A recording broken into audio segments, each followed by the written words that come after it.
G Recording in اعوذ progress. باللہ من الشیطان الرجیم بسم اللہ الرحمن الرحیم یا ایہا الذین آمنوا اوفوا بالعقود، یہ سورہ مائدہ ہے اور یہ بھی مدنی صورت ہے۔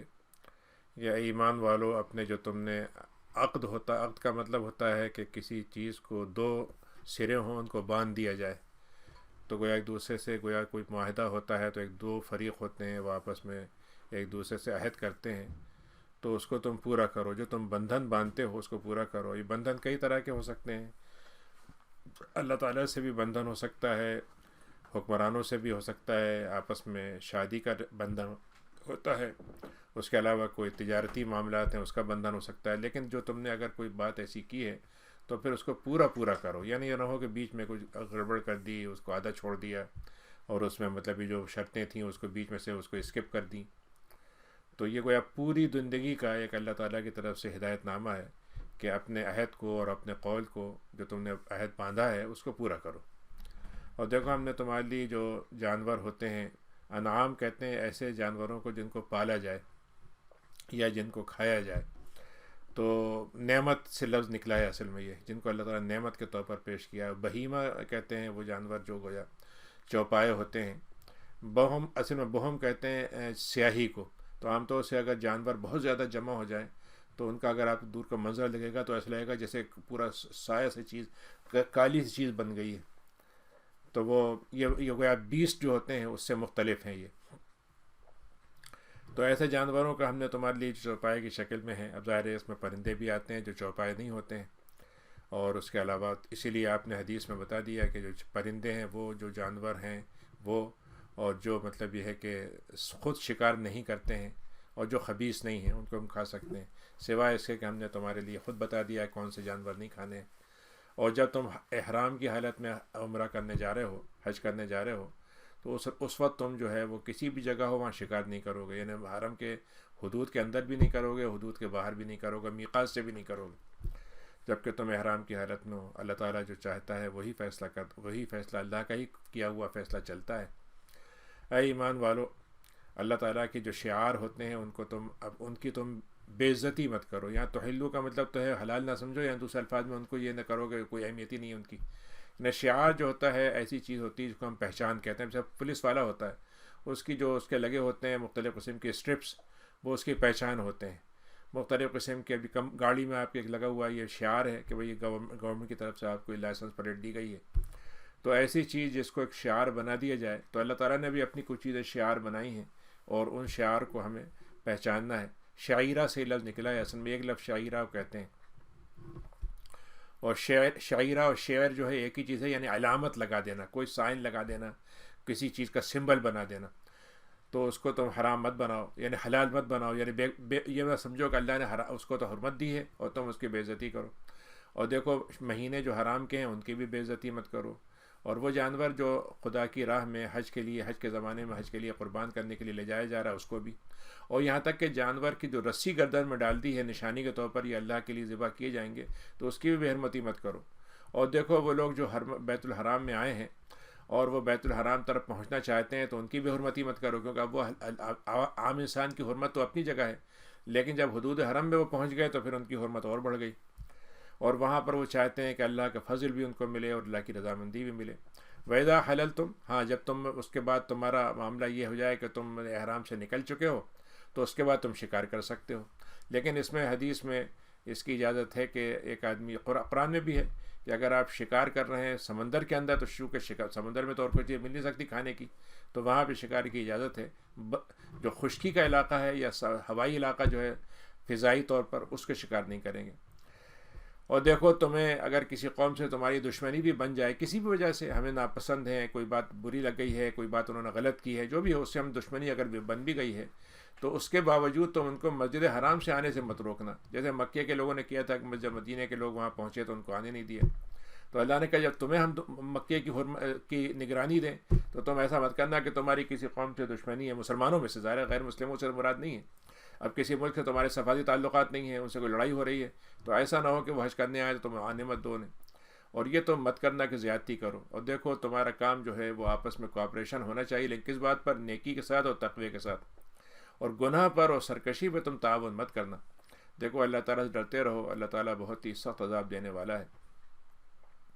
دیکھو ہم نے تمہارے لیے کیا حرام کیا ہے، وہ جانور جو مر جائے، یعنی ذبح کیے بغیر مر جائے، یعنی خود سے مر گیا یا جھٹکا دے کے مار دیا، تو دونوں صورتوں میں وہ جو ہے وہ مردہ ہو جائے گا۔ گاڑی سے ایک دم ٹکرا کے مر گیا تو وہ بھی مردہ ہوگا۔ تو دم جو خون جو بہتا ہے جسم انسان کے جانور کے جسم سے، وہ تم نہیں کھا سکتے، نہیں پی سکتے۔ ولحم الخنزیر، اور خنزیر کا گوشت، اور جس کو اللہ کے علاوہ کسی اور کے نام سے ذبح کیا جائے، اور ایسا جانور جس کا گلا گھونٹ دیا جائے، اور دوسرا وہ ہے جو مثلاً چوٹ کھا کے، مثلاً فرض کیجیے کہ گاڑی کی چوٹ سے مر گیا، والمتردی، اور مثلاً پہاڑ سے گر کے مر گئی کوئی بکری ہے جو وہاں کے جانور ہیں، والنطیحہ، اور ایسا جانور جس نے سینگ مار مار کے دوسرے کو مار دیا ہو، وما اکل السبع، اور وہ جو چوپائے وہ جو ہوتے ہیں یعنی شکار کرنے والے جانور جو ہوتے ہیں درندے، اگر وہ شکار کر لیں کسی کو تم اس کو نہیں کھا سکتے۔ ہاں اگر ایسا ہو کہ انہوں نے شکار کیا تھا اور اس سے پہلے کہ وہ مرتا اور وہ اسے چھوڑ کے چلے گئے اور تم نے ذبح کر لیا تو پھر تم اسے کھا سکتے ہو۔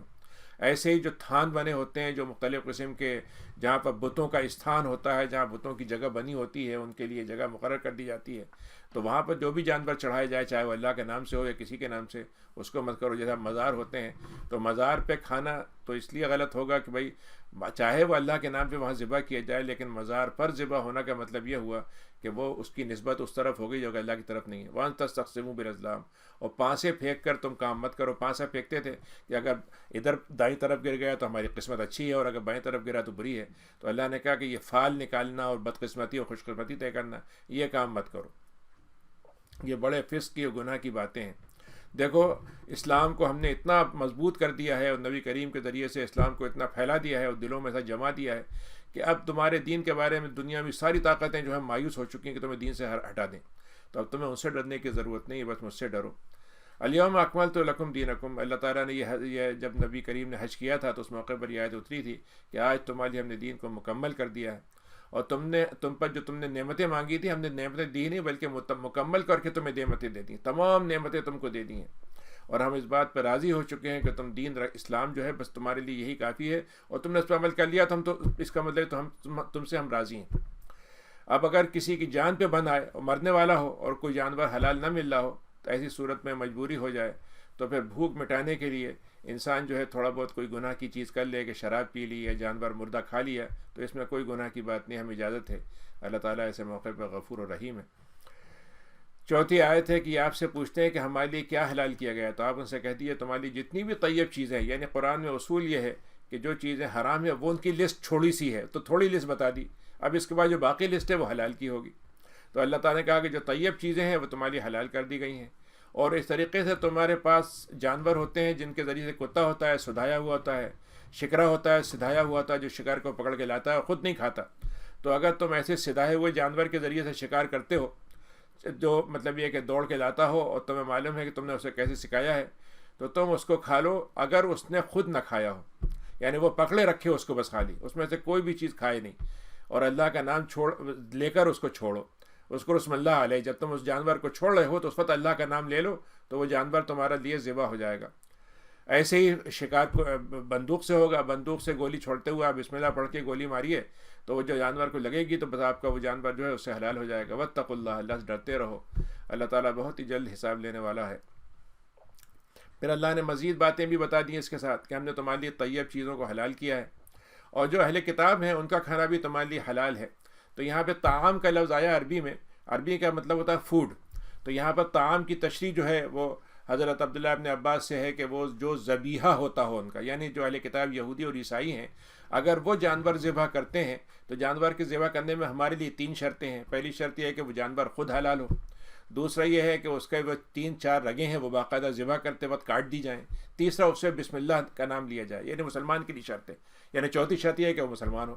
لیکن اہل کتاب کے لیے یعنی یہودی اور عیسائی کے لیے صرف 3 شرطیں کافی ہیں کہ وہ اہل کتاب ہو، اپنے آپ کو اہل کتاب کہتا ہو، اب کتنا عمل کرتا ہو یہ ہمارے لیے مسئلہ نہیں ہے، لیکن وہ اپنے آپ کو اہل کتاب یعنی کتابی یہودی یا عیسائی کہتا ہو، اور جانور ذبح کرنے والا جانور ہو وہ ذبح کرے اور اس کو باقاعدہ ذبح کرے، بسم اللہ اگر نہیں بھی پڑتا ہے تب بھی اس کا جانور تمہارے لیے کھانا حلال ہوگا، اور تمہارا کھانا ان کے لیے حلال ہے، تم اپنا کھانا ان کو کھلا سکتے ہو، وہ کھانا چاہیں نہ کھانا چاہیے ان کا مسئلہ ہے، لیکن تو ہم تو تمہاری طرف سے کہہ رہے ہیں تم ان کو اپنا کھانا کھلاؤ۔ والمحصنات من المؤمنات، تمہارے لیے ہم نے شادی کے لیے ایسی عورتوں کو کہا ہے جو پاک دامن ہوں، جو بدکاری سے بچتی ہوں اور مومن بھی ہوں۔ اور اگر ایسی عورت ہے اہل کتاب میں سے جو خود پاک دامن ہو، بدکاری نہیں کرتی ہو، تو اس سے بھی تم شادی کر سکتے ہو اہل کتاب کی عورت سے، اگر تم اس کا جو ہے مہر دے دو. اور ایسی حالت تم کرو کہ تم بھی رشتے کے ساتھ رشتہ نبھانے میں حرام طریقے سے بچو اور وہ بھی بچتی ہوں. نہ تو وہ کھلے عام دوستی کرتی ہوں کسی مرد سے تمہارے علاوہ، نہ چھپ کے کرتی ہوں. آج کے زمانے میں اصل میں اہل کتاب سے جب شادی ہے بڑا آسان مسئلہ سمجھا جاتا ہے کہ کسی بھی ہم عیسائی عورت سے شادی کر لیں، لیکن جو یہاں دو شرطیں اللہ نے رکھی ہیں وہ اصل میں شرطیں جب تک پوری نہ ہوں اس سے شادی کرنا صحیح نہیں ہے. ایک تو یہ کہ اس کی کوئی بدکاری کی عادت نہ ہو، نہ کھلے نہ چھپے، پھر اس سے ہم شادی کر سکتے ہیں. اور اس کے ساتھ مزید بات یہ ہے کہ وہ اہل کتاب بنی رہے گی، لیکن بچے جو ہیں باپ کے دین پر ہوں گے. جیسے اس کی نسب باپ سے چلے گا ویسے دین بھی باپ کا ہوگا. ومن یکفر بالایمان، اور اس کا سبب صرف یہ ہے کہ اہل کتاب سے شادی کرنے کے بعد شاید ان کے دل میں ایمان اتر جائے تو وہ مسلمان ہو جائیں. ومن یکفر بالایمان، تو جو آدمی ایمان کی باتیں ساری باتیں مل جانے کے بعد بھی اگر وہ کفر پہ اتر آتا ہے تو پھر تو اس نے جو اچھے اعمال بھی کیے ہوں گے وہ بھی ضائع ہو جائیں گے اور آخرت میں وہ خسارے والا ہوگا. چھٹی آیت ہے کہ ایمان والو، جب تم اللہ کی، ہم نے تم پہ 5 نمازیں فرض کی ہیں، تو جب تم نماز کے لیے اٹھو کا مطلب یہاں پر صرف اٹھنا نہیں ہے بلکہ نماز کا وقت ہو گیا ہے، ابھی تمہارا وضو نہیں ہے اور تم نماز کے لیے جا رہے ہو، تو اس وقت تم کرو تو کیا کرو؟ پہلے فغسلوا وجوہکم، تو وضو کرو. وضو کے لیے کیا ہے کہ پہلے اپنے چہروں کو دھو لو، اس کے بعد اپنے دونوں ہاتھوں کو کوہنیوں تک دھو لو اور اپنے سر پہ مسح کر لو، اور اپنے پیر پر دھونے کا وقت ہے، کھلا ہوا پیر ہے تو دھو لو، اور اگر اس پہ موزہ چڑھا ہوا ہے تو مسح کر لو. اور یہ ٹخنوں تک دھونا ہوگا تو ٹخنوں تک ہوگا، دونوں جو دائیں بائیں ٹخنے ہیں ان پر. اور اگر تم جنابت کی حالت میں ہو کہ نہانا ہے تو پہلے طہارت لو. طہارت میں یہ لفظ اللہ نے جو استعمال کیا مبالغے کا ہے، فطہروا، یعنی بہت زیادہ طہارت کرو، یعنی پورا غسل کرو.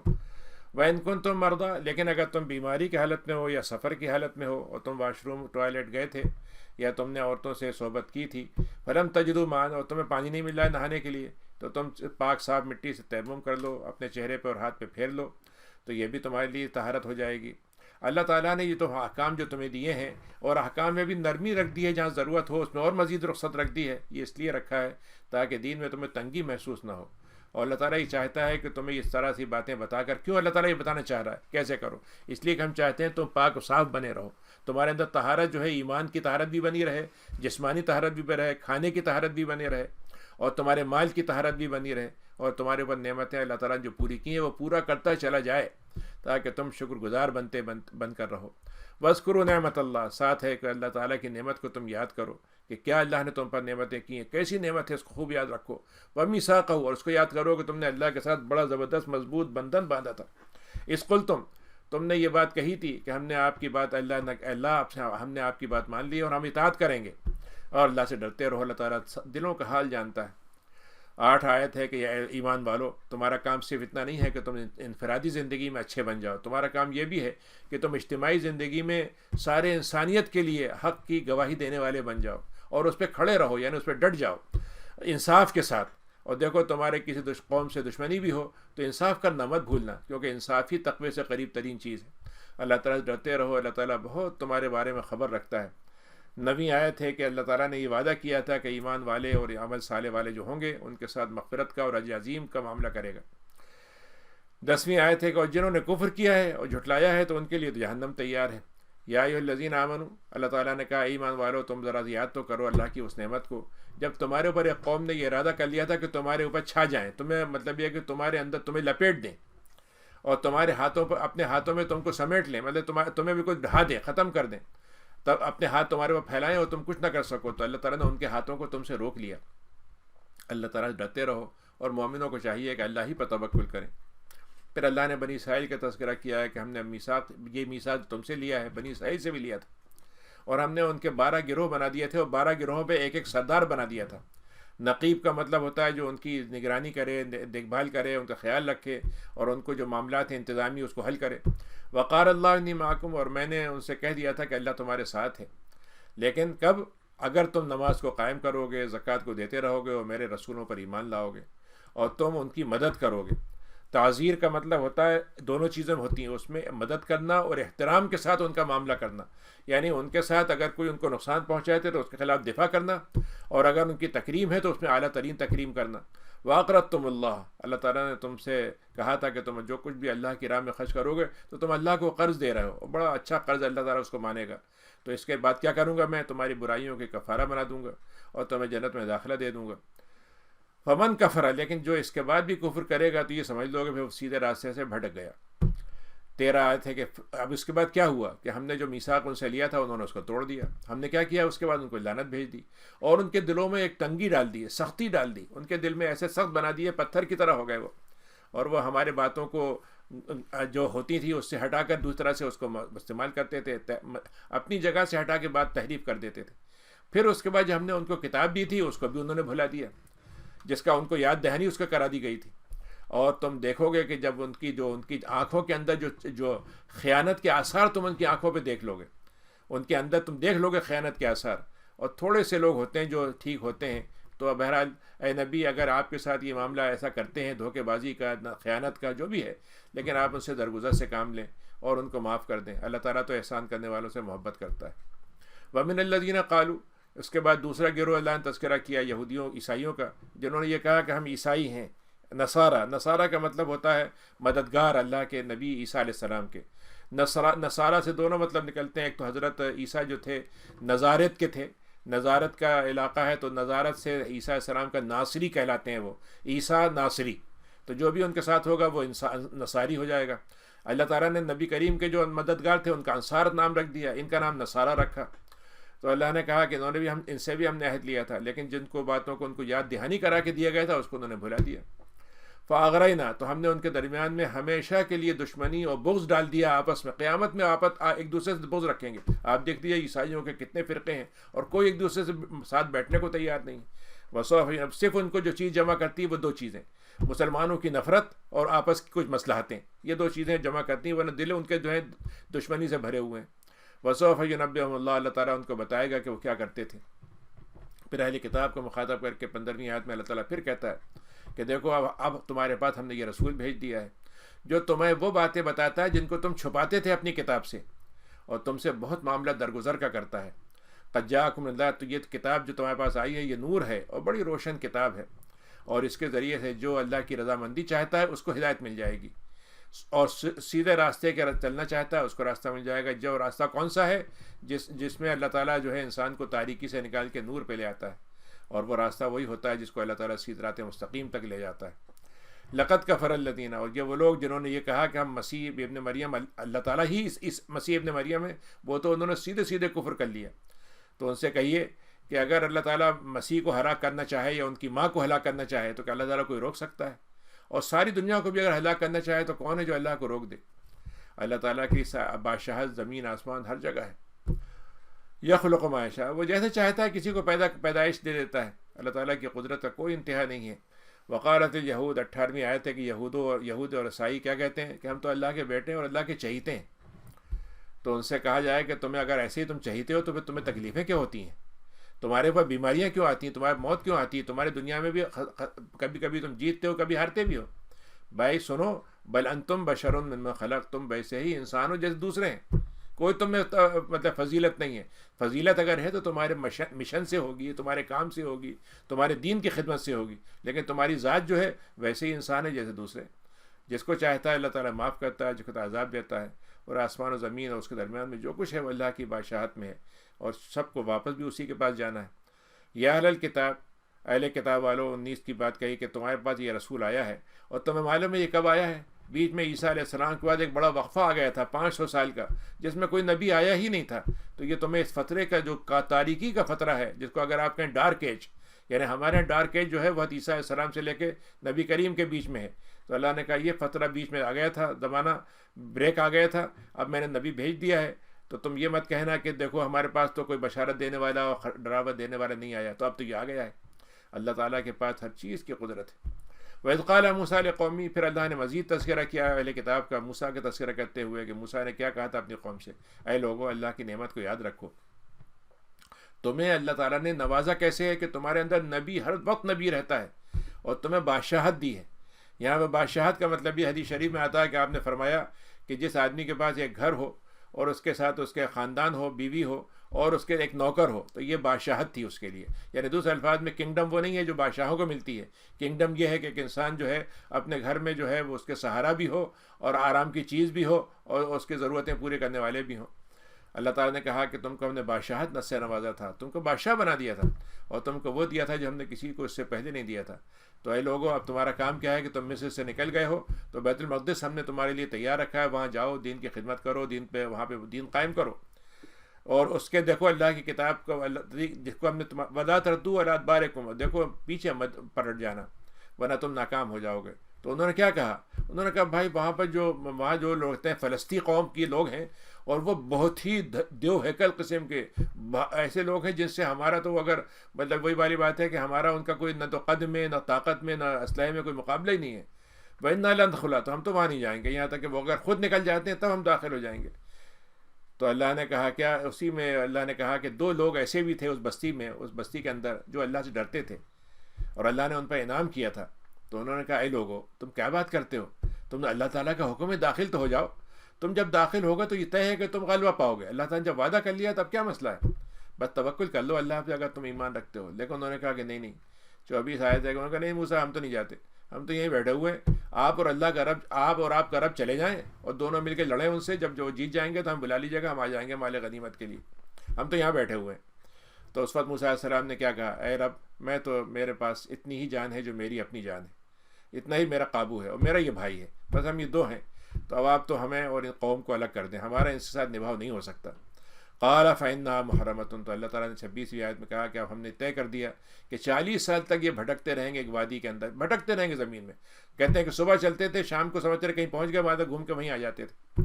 40 سال میں کیا ہوا؟ ایک پوری نسل تیار ہو گئی جو انتہائی جفا کش تھی اور صحرائی زندگی کے اندر مشقت و طاقت ان کے اندر آ چکی تھی. تو پھر اس کو ان کو اللہ نے فتح دی. تو اللہ نے کہا 40 سال بھٹکیں گے تو آپ فاسق قوم سے مایوس مت ہو.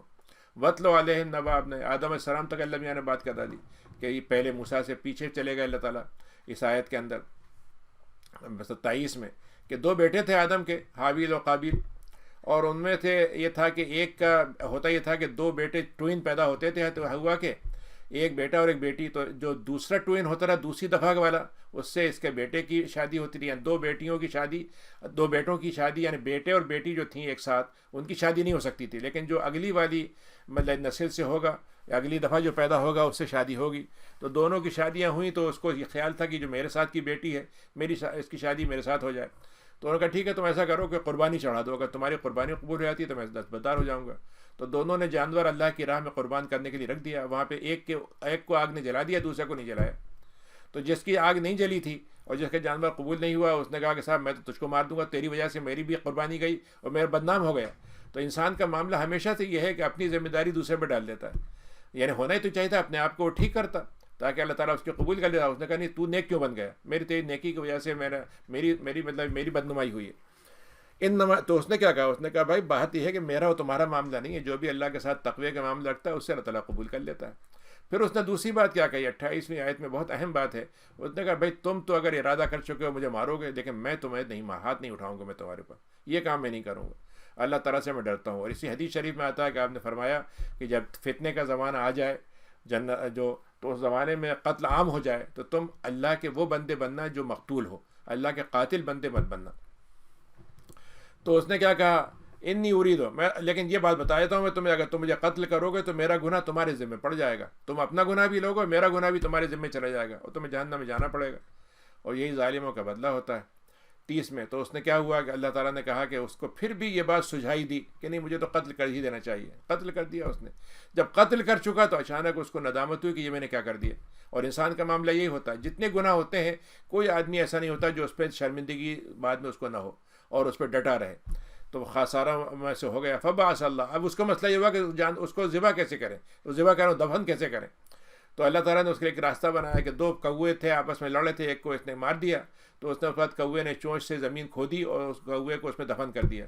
تو اس سے اس کے سمجھ میں یہ آیا کہ وہ بھی اپنے بھائی کو ایسے زمین کے اندر دفن کر دے. یعنی انسان جو پہلا انسان تھا اس کو یہ پتہ ہی نہیں تھا کہ قبر میں کیسے بنائی جاتی ہے اور انسان کو زمین میں کیسے دفن کیا تھا، لیکن اللہ نے یہ بتا دیا.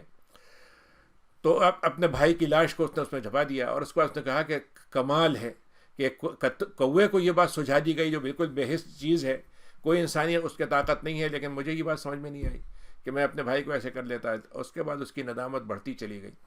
اس کے بعد ہم نے یہ لکھ دیا اور بنی اسرائیل سے بھی ہم نے کہہ دیا کہ ایک انسان کو بغیر کسی بدلے میں اگر نہ قتل کیا جائے، مطلب اس نے کسی کو مارا ہے اس کے بدلے میں قتل کرنا ایک الگ بات ہے، لیکن یوں ہی مار دیا یا اس نے زمین میں کوئی فساد پھیلا تھا اس لیے قتل کیا، فکانما، اگر اس کے بغیر تم نے قتل کیا تو پھر تم سارے ایک انسان کو مارنا تمہارا سارے انسانوں کو مار دینا ہوگا.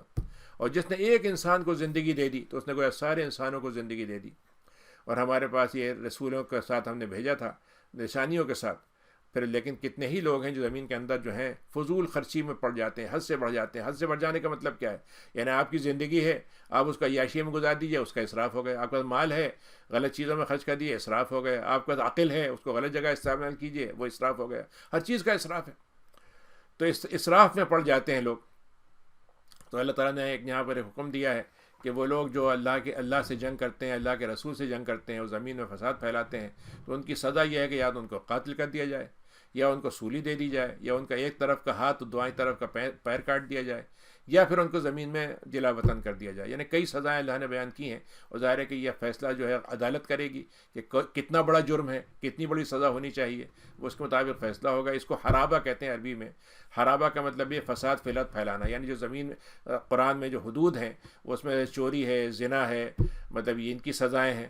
کسی عورت کو بغیر سبب کے تہمت لگانا ہے، اس کی سزا ہے. یہ حدود کہلاتی ہیں. انہی میں سے یہ ایک حرابہ بھی ہے. تو اور اس کے لیے دنیا میں بھی رسوائی ہوگی اور آخرت میں تو عذاب ہو گئی. ہاں اگر کوئی آدمی اس سے پہلے کہ تم ان کو پکڑو، اس سے پہلے انہوں نے توبہ کر لی تو پھر اللہ تعالیٰ معاف بھی کر سکتا ہے انہیں. یا الذین آمنوا اتقوا اللہ، اے ایمان والو اللہ سے ڈرو اور اس کی طرف وسیلے کو اختیار کرو. اور وسیلہ کیا ہے؟ اللہ کی راہ میں جہاد کرو. یعنی وسیلہ کیا ہے؟ اللہ، یعنی میں ایمان کہتا ہوں تو میں ایمان تو ہو گیا میرا. اب ایمان کے لیے مجھے جنت کے لیے راستے میں چڑھنا ہے سیڑھی پہ. تو سیڑھیاں کیا ہیں؟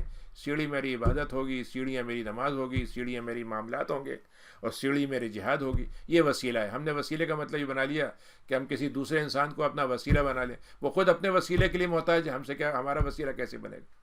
تو علم کا وسیلہ تو ہو سکتا ہے، لیکن جو ہے انسان کے عمل کا وسیلہ ہر ایک اپنا اپنا بنے گا. اور وسیلہ کیا ہے؟ اللہ کی راہ میں جہاد کرنا. کامیابی اسی سے ملے گی. ان الذین کفروا، اور وہ لوگ جنہوں نے کفر کیا ہے، اگر ان کو ساری زمین بھی مل جائے، ساری زمین کی دولت مل جائے، یا اس سے بھی بڑھ کر مل جائے، اتنا اور مل جائے ان کو، تو اگر وہ سب لے کر بھی اللہ کے پاس آئیں کہ عذاب مغفرت ہو جائے، ان سے مغفرت ہو جائے قیامت میں عذاب کی جگہ پر، تو اللہ تعالیٰ وہ سب قبول نہیں کرے گا اور ان کے لیے دردناک عذاب ہوگا. یریدون ان یخرجوا من النار، اس وقت وہ چاہیں گے کہ زمین سے آگ سے نکال دیے جائیں. 37 آیت ہے. اللہ تعالیٰ کہتا ہے ان کا کوئی نکلنے کا سوال ہی نہیں، نہ وہ نکل سکتے نہ کوئی نکالنے دے گا ان کو، اور عذاب ایسا ہوگا جو ہمیشہ کے لیے ان کے ساتھ لگا رہے گا.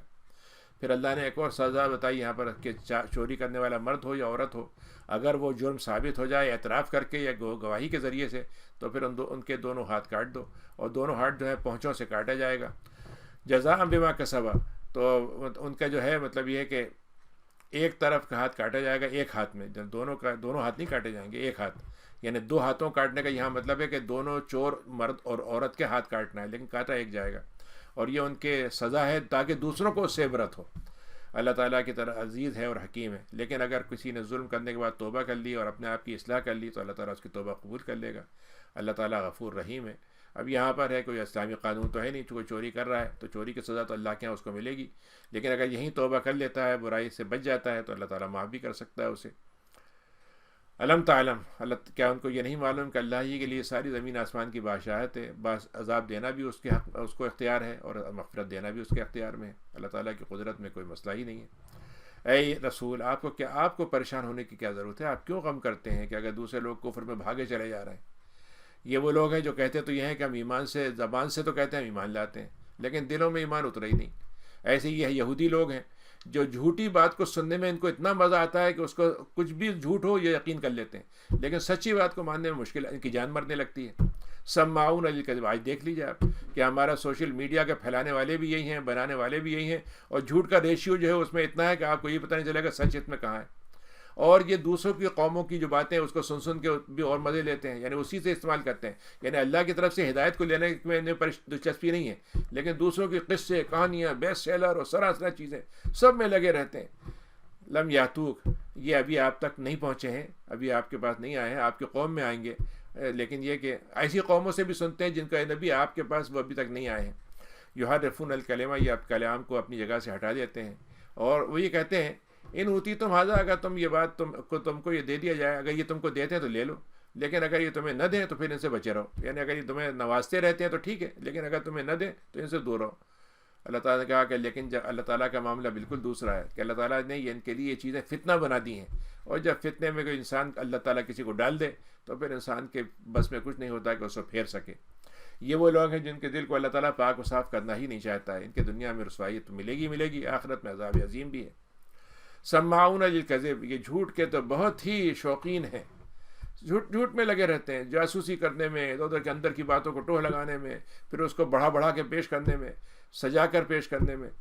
اکالون للسحت، اور حرام کھانے میں تو ان کا کوئی کمی نہیں کرتے، بھرتے چلا جاتا ہے ان کا پیٹ، اور بھر کے نہیں دیتا۔ فین جاؤ کا تو اے نبی اگر یہ آپ کے پاس آتے ہیں تو آپ ان کے درمیان میں جب فیصلہ کرنا ہو تو آپ چاہیں تو فیصلہ کر دیں، اور آپ چاہیں تو ان سے منہ موڑ لیں، اور اگر آپ ان سے منہ موڑ لیتے ہیں تو آپ کو ان سے کوئی نقصان نہیں پہنچے گا، لیکن اگر آپ فیصلہ کرتے ہیں تو انصاف سے فیصلہ کیجیے گا، کیونکہ اللہ تعالیٰ انصاف کرنے والوں ہی کو پسند کرتا ہے۔ قسط جو ہے عربی میں انصاف کو کہتے ہیں، لیکن عربی میں انصاف کے لیے قسط کا جو لفظ ہے وہ خالی عدل سے زیادہ ہے۔ عدل کا مطلب تو ہوتا ہے صحیح انصاف کرنا، لیکن قسط کا مطلب یہ ہے کہ وہ جو عدل کا فارمولہ ہے، عدل کا جو اصول ہے، جب تک وہ انصاف کا نہیں ہوگا تو وہ انصاف کرنا بیکار ہوگا۔ اگر میں حق اور باطل کو ایک ہی کر دوں اور دونوں کو برابر حق دے دوں تو یہ انصاف کہلائے گا، لیکن قسط نہیں ہوگا۔ تو حق کے لیے الگ اللہ تعالیٰ کا فیصلہ ہوگا، حرام کے لیے الگ ہوگا، حلال کے لیے الگ ہوگا۔ تو اللہ نے جو اصول دیے ہیں ان پہ چلنا حق قسط کہلاتا ہے۔ تو اللہ تعالیٰ ایسے لوگوں کو پسند کرتا ہے۔ اے نبی واقعہ بھائی حق کے منع، یہ آپ کے پاس کبھی کبھی آتے ہیں کوئی مسئلہ لے کے اور سوچتے ہیں کہ شاید ان کے حکم جو تورات میں لکھا ہے اس کے مقابلے میں آپ کوئی ہلکا حکم ان کو بتائیں گے۔ سزائیں تھیں تو انہوں نے سوچا کہ سزا آپ سے کم ملے گی، تو انہوں نے کہا کہ اگر یہ ایسی بہت شوقین تھے اللہ کے حکم چلانے کے تو ہم نے تورات میں حکم دیے تھے ان کو، اس میں اللہ کا حکم پہلے سے موجود تھا، لیکن وہ تو اس سے پھر چکے ہیں اور اپنا ایمان بھی کھو چکے ہیں۔ انا انزلنا تورات، جبکہ نبی 44ویں آیت ہے کہ ہم نے تورات اتاری تھی ان پہ، جس میں ہدایت کی باتیں تھیں، اس میں روشنی تھی، یعنی ایمان کی روشنی اس سے ملتی تھی، اور اس سے جو نبی تھے اس کے مطابق ہی فیصلہ کرتے تھے۔ جو لوگ جو اللہ کے اوپر ایمان لا چکے تھے، اور وہ لوگ بھی جو ہدایت والے تھے اور ربانی جو رب والے تھے اور ان کے عالم بھی تھے، اور بمستحفظوا من کتاب اللہ، اور وہ اس کتاب کو یاد رکھتے تھے جو اللہ نے ان پر اتاری تھی، اور اس کی حفاظت بھی کرتے تھے اور اس پر گواہ تھے۔ فلا تخشوا الناس واخشون، حالانکہ ان کا کام تو یہ تھا، ایسے لوگ ان کے تھے لیکن انہوں نے اپنے راستے کو بدل دیا۔ تو اے نبی آپ ان سے مت ڈریے، اللہ سے ڈریے، اور اپنے اللہ سے خرید فروخت میں اپنی زمین ساری دنیا کی چیزیں بیچ کر اگر آپ نے ایمان کھو دیا، آپ نے خرید لیا اور ساری دنیا مل گئی، ایمان چلا گیا، تو آپ کا سب سے خسارے کا سودا ہے۔ اور جو اللہ کے حکم کے مطابق فیصلہ نہیں کرتا ہے جو اللہ نے اتارا ہے تو پھر تو وہ تو کافروں میں ہو جائے گا۔ اور ہم نے یہ بات ان پہ لکھ دی تھی کہ جان کا بدلہ جان ہوگا، آنکھ کا بدلہ آن ہوگا، کسی کی آنکھ پھوڑی ہے تو اس کی آنکھ پھوڑی جائے گی، ناک توڑی ہے تو ناک توڑی جائے گی، یا اس کی دیت لی جائے گی، دونوں چیزیں ہیں۔ کان کسی نے کاٹا ہے تو اسے کان کاٹا جائے گا، دانت توڑا جائے گا، یا پھر زخم ہے تو اس کا قصاص لیا جائے گا، یعنی اس کا بدلہ ہوگا زخم لگا کر یا اس کے بدلے میں دیت لے کے۔ لیکن اگر کوئی معاف کر دیتا ہے تو یہ کفارہ ہو جائے گا۔ اور پھر جو اللہ تعالیٰ کے حکم پہ عمل نہیں کرتا ہے، اللہ کے اتارے وہ حکم پر، تو وہ ظالموں میں سے ہے۔ پھر ہم نے نبی موسیٰ کے بعد اور نبی بھیجے، جس میں عیسیٰ ابن مریم تھے، جن کو ہم نے تورات بھی کا بھی علم دیا تھا اور ان پہ انجیل بھی اتاری تھی، جس میں ہدایت اور نور کی باتیں تھیں، اور وہ تورات کی باتوں کی تصدیق کرنے والی کتاب تھی، اور اس میں نصیحت تھی متقین کے لیے۔ تو اہل انجیل کو تو چاہیے تھا کہ وہ اللہ کا حکم جو اتارا ہوا تھا اس پہ فیصلہ کرتے، لیکن جو اللہ کے حکم پہ عمل نہیں کرتے ہیں وہ فاسق ہوتے ہیں۔ اب یہاں پر اللہ نے یہ کہا کہ حکم پہ عمل نہ کرنے والے فاسق، ظالم اور کافر ہیں۔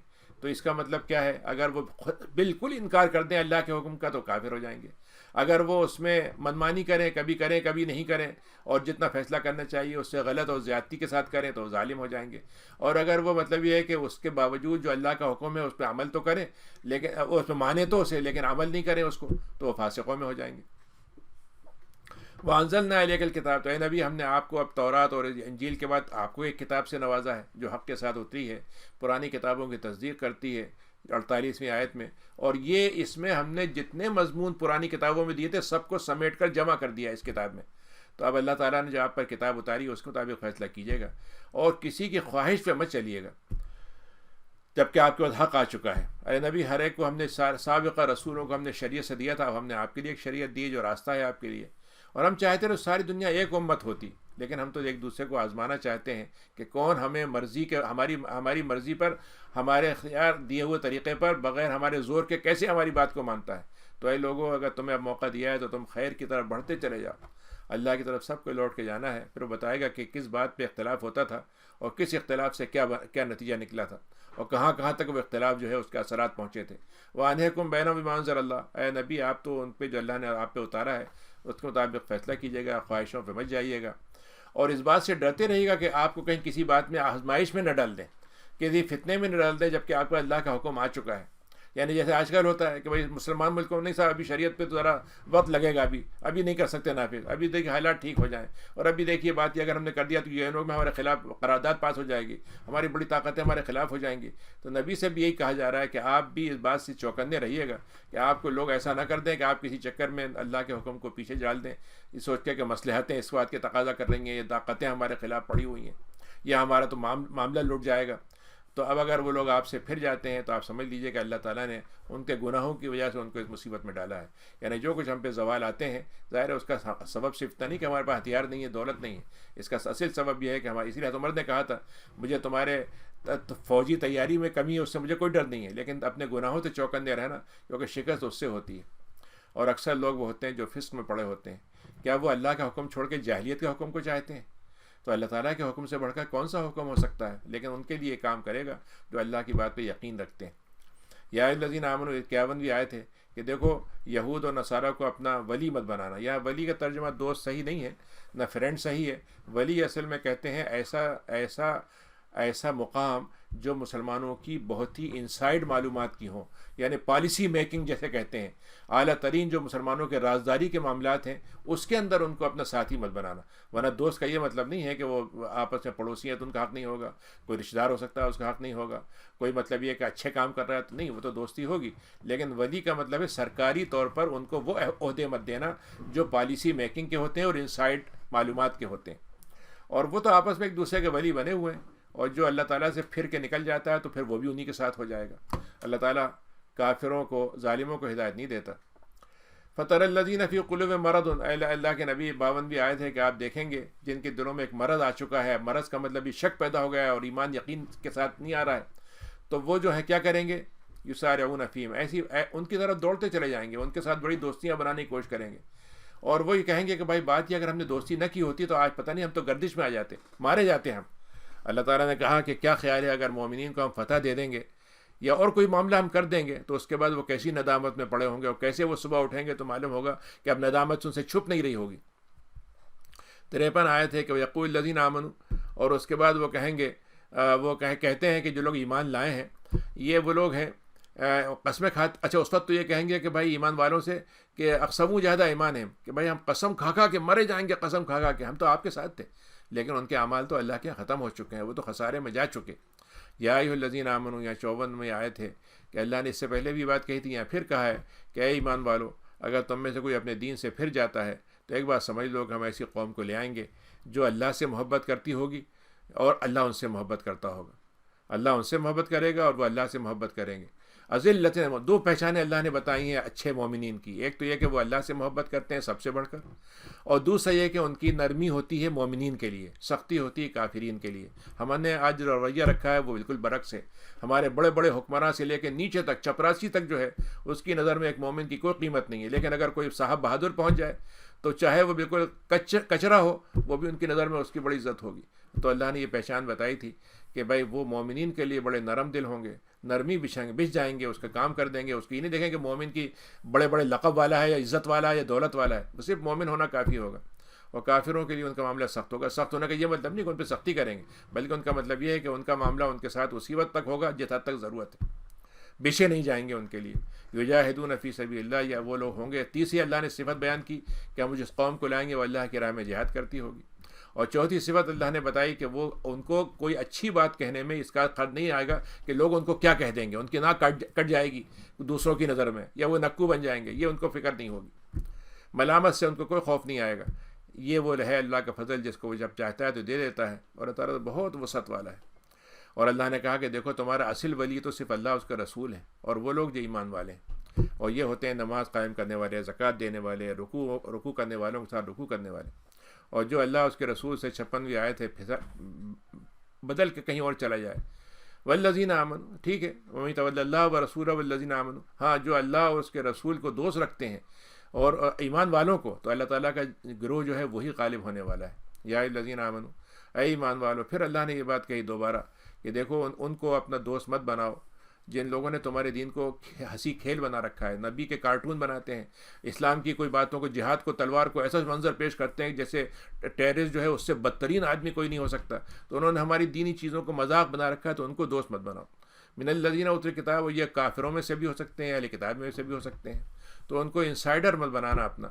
اللہ تعالیٰ کے ساتھ تقویٰ کرنے والوں کو تقویٰ کرنا چاہیے، مومنین کے علامت یہی ہے۔ وَإِذَا نَادَيْتُمْ إِلَى الصَّلَاةِ، 58ویں آیت ہے کہ جب تم ان کو کہو کہ بھائی ہم ذرا نماز پڑھ رہے ہیں، ہمیں نماز کی جگہ دے دیجیے، تو اسی وقت وہ مطلب یہ موسیقی کھول دیں گے، بہت دھڑلے سے کچھ کرنے لگیں گے، شور مچانے لگیں گے، اس کا مذاق اڑائیں گے، کھیل بنا دیں گے۔ یہ سمجھداری کی بات نہیں ہے اللہ کی نظر میں۔ اصل سمجھداری تو یہ ہے کہ وہ احترام کریں، اور اس سے بڑی سمجھداری یہ ہے کہ وہ اس کے ماننے والے ہو جائیں۔ قل یا اہل الکتاب، 59ویں آیت ہے کہ اہل کتاب، کیا تم ہم سے اس بات پہ بدلہ لیتے ہو صرف اس لیے تم ہم سے انتقام لینا چاہتے ہو کہ ہم اللہ پر ایمان لاتے ہیں، اور ہم تو تمہاری اتاری ہوئی کتاب کو ہی مانتے ہیں اور آج کی کتاب کو ہی مانتے ہیں، اور تمہارا معاملہ یہ ہے کہ تم ساری باتوں کے باوجود انتقام تو لینے پہ ہم سے تلے ہو، لیکن خود بدکاری میں دنیا میں سب سے مشہور ہو تم۔ قل هل ننبئکم بشر من ذلک، تو اللہ تعالیٰ کہتا ہے کہ اے اللہ، اے نبی، آپ کہیں ان سے کہ میں تمہیں بتاؤں کہ اللہ کے ہاں جو بدلے ہوتے ہیں، بدترین بدلہ اللہ تعالیٰ کس کو دیتا ہے، کس کو کیا چیز ہوتی ہے جو بدترین بدلہ ہوتا ہے؟ اس نے کہا بدترین بدلہ یہ ہے کہ اللہ کی لعنت اس پہ ہو جائے، اللہ کا غصہ اس پہ ہو جائے، اور مزید یہ ہے کہ اللہ تعالیٰ اس کو بندر اور سور بنا دے۔ کیوں؟ اور وہ پھر ان کو اس حد تک گرا دے کہ وہ ہر طاغوت کی غلامی پہ تیار ہو جائیں۔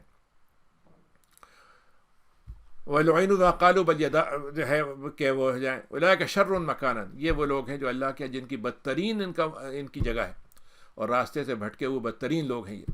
وَإِذَا جَاءُوكُمْ، یہ تمہارے پاس جب آتے ہیں وہ کہتے ہیں کہ ہم تو آپ پہ بات کو مانتے ہیں، حالانکہ وہ ایمان کے ساتھ کفر میں جا چکے تھے، ایمان تو کہتے ہیں لیکن تو کفر میں داخل ہو چکے ہیں، اور کفر سے بھی وہ مطلب یہ کہ نکلے ہیں نہیں نکلے ہیں، آپ کتنے ایمان میں گئے اور کتنے کفر سے نکلے، ان کا معاملہ آدھا آدھا ہے۔ اللہ تعالیٰ ان کی چھپی ہوئی باتوں کو خوب جانتا ہے۔ تو آپ کے ساتھ داخل ہوئے تو کفر کے ساتھ، اور آپ کے پاس سے نکلے تو کفر کے ساتھ چلے وہ، جبکہ کہنے کے بعد یہ تھی کہ ہم ایمان لاتے ہیں۔ ترا کثیر منہم، اب آپ دیکھیں گے 62ویں آیت ہے کہ یہ جو ہیں برائی کرنے میں تو ان کو ایسا مزہ آتا ہے کہ آپ آپ ذرا سی نیکی کی بات کریں تو 5 منٹ کو گرا گزرتے ہیں، لیکن آپ ذرا سی کوئی ادھر ادھر کی اول فول شروع کر دیں تو گھنٹوں ان کے لیے کوئی مسئلہ نہیں ہوتا، بلکہ اور مزید مطالبہ کرتے ہیں، اور سرکشی کرنے میں ان کو مزہ آتا ہے، حرام کھانے میں ان کو مزہ آتا ہے۔ کتنے برے کام ہیں جو یہ کرتے ہیں۔ 63 آئے تھے، اللہ تعالیٰ نے کہا کہ جب یہ اہل کتاب تھے اور ان کے بڑے بڑے ربائی اور بڑے بڑے پریسٹ ہیں، تو ان کا کام تو یہ تھا کہ یہ خالی عہدہ سنبھال کے بس خالی اپنے جنت کے ٹکٹ بانٹنے والے نہ ہوتے، بلکہ ان کا کام تو کیا تھا کہ جو رب والے ربانیین ربائیز جو ہیں، اور ان کے جو بڑے بڑے گرانڈ پوپ اور کیا کیا یہ ہوتے ہیں، ان کا کام تو یہ تھا کہ لوگوں کو روکتے کہ دیکھو تم گناہ کی بات مت کرو، اور جھوٹا مت کھاؤ، حرام مت کھاؤ، سود مت کھاؤ۔ کتنی بری بات ہے جو وہ کرتے تھے۔ وقالت الیہود، اور یہودیوں کو تو اتنی ہمت ہو گئی ہے کہ وہ تو یہ کہتے ہیں اللہ تعالیٰ کے ہاتھ بندھے ہوئے ہیں، یعنی اللہ تعالیٰ دیتا ہے تو بڑی مشکل سے ہمیں دیتا ہے، کبھی ویسے بندھا ہوا ہاتھ ہے، کھلتا ہی نہیں اس کا ہاتھ۔ غلط ایدیہم وَلُعِنُوا بِمَا قَالُوا بِالْيَدَىٰ، اتنی اس بات پر تو ان کے لیے لعنت طے ہو گئی۔ اللہ تعالیٰ کے جو ہاتھ ہیں وہ تو پھیلے ہوئے ہیں، کھلے ہوئے ہیں، دیتا چلا جاتا ہے، جیسے چاہتا ہے خرچ کرتا ہے۔ وَلَيَزِيدَنَّ كَثِيرًا مِّنْهُمْ، اور یہ لوگ جن کو کبھی اللہ کی طرف سے ایک آیت اتری تھی، ہدایت اتری تھی، اب یہ سرکشی میں بڑھتے چلے جا رہے ہیں اور کفر میں بڑھتے چلے جا رہے ہیں۔ اس کا نتیجہ کیا ہوا ہے کہ ہم نے ان کے درمیان میں دشمنی کو اور بغض کو آپس میں ان کے دلوں میں ڈال دیا ہے۔ پھر اللہ نے ان کی ایک عجیب صفت بیان کی، اور آج آپ اس صفت کو بالکل آسانی سے آپ دیکھ سکتے ہیں کہ یہ ہر دفعہ کوشش کرتے ہیں کہ آگے بھڑکتی رہیں، جنگ کی آگ بھڑکتی رہیں، کبھی یہاں لڑا دی، کہیں اپنے لڑا دیا۔ آپ دیکھ لیجئے کئی سو جنگیں جو ہیں ابھی 100-150 سال کے اندر ہو چکی ہیں، اور سب کے پیچھے کوئی نہ کوئی بھڑکانے والی طاقتیں ہوتی ہیں۔ اللہ نے کہا کہ یہ ان کی طاقت ہے، اور زمین میں یہ فساد، اور اللہ تعالیٰ کیا کرتا ہے؟ اللہ تعالیٰ اس کو بجھاتا ہے، یعنی کتنی ہی جنگیں ہیں جن کو اللہ تعالیٰ شروع میں ختم کر دیتا ہے اور آگے نہیں بڑھنے دیتا، لیکن زمین میں یہ فساد میں پڑے رہتے ہیں۔ اللہ تعالیٰ فسادیوں کو پسند نہیں کرتا۔ ولو ان اہل الکتاب، اللہ تعالیٰ نے یہاں پھر سے منظر دوسرا پیش کیا اہل کتاب کا، اور ایک طرح سے اللہ نے ان کو موقع دیا کہ تم واپس آ سکتے ہو، دیکھو ہم تمہیں بتائیں تم کیا ہونا چاہیے، تمہیں ہونا کیا چاہیے تھا. تو اللہ تعالیٰ نے کہا کہ اہل کتاب جو تھے کاش ایسا ہوتا کہ یہ ایمان لے آتے، کاش ایسا ہوتا اللہ تقوی اختیار کرتے تو ہم تو ان کے گناہ معاف کر دیتے اور جنتوں میں داخل کر دیتے. اور پھر اللہ نے ایک اور بات کہی کہ اگر یہ تورات پہ صحیح عمل کرتے، انجیل پہ صحیح عمل کرتے، اور جو اللہ نے ان پہ اتارا ہے آج ہم نے اتارا ہے اس کو مان لیتے، تو ہم تو ان کے رزق کے خزانے ایسے کھولتے کہ اوپر سے نیچے سے ہر طرف سے ان کو رزق ملتا. یعنی آسمانوں سے یعنی آج جو دنیا سمجھتی ہے کہ بھائی مسلمانوں کا سارا دولت لوٹ لو تو مالدار ہو جاؤ گے، غریب قوموں کی چیزوں کی جتنے چیزیں ہیں وہ اب چھین لو تو مالدار ہو جاؤ گے. اللہ کہتا ہے کہ تم ایمان لے آؤ تو ہم تمہیں وہ رزق دے دیں گے جتنا تم چاہتے ہو اس سے بڑھ کر، اور وہ حلال بھی ہوگا اور طیب بھی ہوگا.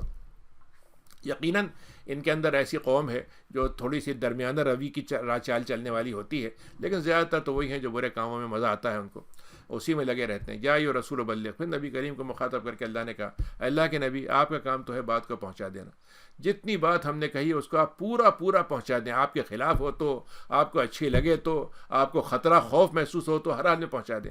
اگر آپ نے یہ کام نہیں کیا تو پھر آپ نے رسالت کا حق ادا نہیں کیا. اور نبی کریم نے حجۃ الوداع میں یہ بات پوچھی تھی لوگوں سے کہ میں نے تم کو پہنچا دیا کہ نہیں، تو انہوں نے کہا ہاں. تو انہوں نے کہا اللہ تعالیٰ آپ بھی گواہ رہیے گا میں ان ساری باتیں پہنچا چکا ہوں.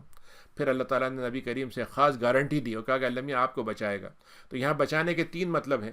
ایک مطلب تو یہ اللہ تعالیٰ آپ کو گناہوں سے بچائے گا، گناہ کے نتائج سے بچائے گا.